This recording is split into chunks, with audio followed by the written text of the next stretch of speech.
Here are my easiest tips to healthy looking hair. Step 1 is oil your hair. It takes not even 5 minutes just to put oil on your scalp before every shower. And if you have time to let it sit for a long time, that's great. But if you don't and just rinse it off right away, consistency still helps. And these are cheap too. This is just straight up castor oil off Amazon. I use it on my eyelashes as well. And then this I just bought on clearance somewhere. It's a peppermint oil. Like literally just oil your scalp. Next is hair mask. Again, this is just a cheap one off Amazon, but if you're putting hair masks on dry hair, that's your mistake. I always thought like when I was putting on my hair mask on dry hair, like my dry hair was absorbing all of it. But no, your hair absorbs the most nutrients when it's wet or damp. That's why it's so fragile when it's wet. So get yourself one of these babies. A fine misting spray bottle literally changes the game.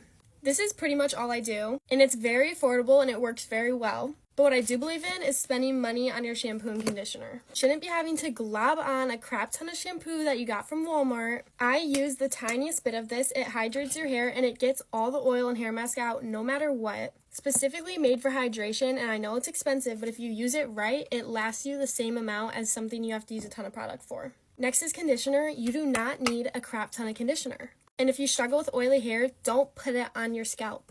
I put conditioner on my ends and my front pieces, and then when I'm in the shower, I let it sit for about 10 minutes. I don't always have the time for this, but when I do my everything shower, I shampoo, I put in conditioner, and I let it sit while I do everything else. Shampoo and conditioners can have a lot of harmful chemicals, so that's why you need to invest in good ones. That's pretty much it when it comes to styling and dyeing my hair. I've never bleached it or dyed it like that in any way, and I know a lot of you watching this probably have, so that's why this stuff is your best friend. And when it comes to heat, I try and only do it once or twice a week. Now, I know everyone's hair doesn't hold as well as mine, so when it comes to utensils, try and find something that you only need one pass, or like one curl of a wand. Now, I have a blow drying brush, but if you're struggling with dry hair or like hair breakage, stop using this and just air dry your hair. And I recently bought one of the thermal brushes. This is how I did my hair today, and it literally gives me the same look. This is also second day hair. I might link this down below. I don't know or not. It's from TikTok Shop. I don't want it to be like a promotion video, but this is really good.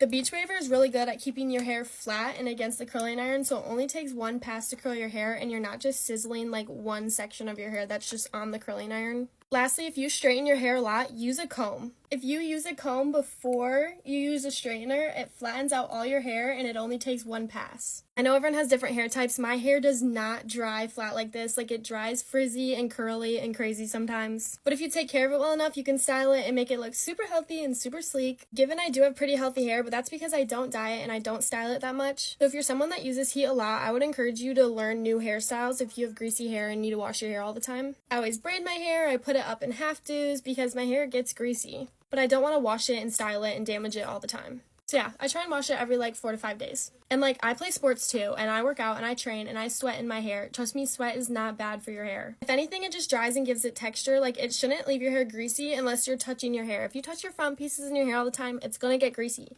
Just don't touch your hair. But yeah, I gotta go. I'm running late, so where I'm going. So hopefully you guys have a good night. Peace out. Love you. Bye.